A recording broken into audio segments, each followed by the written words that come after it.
今次咧就同大家一齊參觀一下寧夏銀川河東國際機場入邊嘅蔡尚衡頭等艙候機室。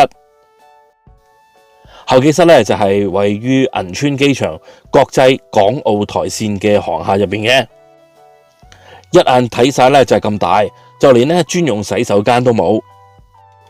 但係實際上咧，目前銀川國際機場嘅國際航班咧就只有1星期2班嘅往來香港，所以咧有貴賓室使用咧已經好唔錯噶啦。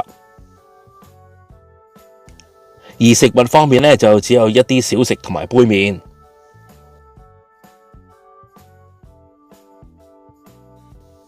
而飲品咧就有汽水、果汁同埋支裝茶。阿迪哥咧今次係使用 Priority Pass 進入嘅，下條片見啦，拜拜。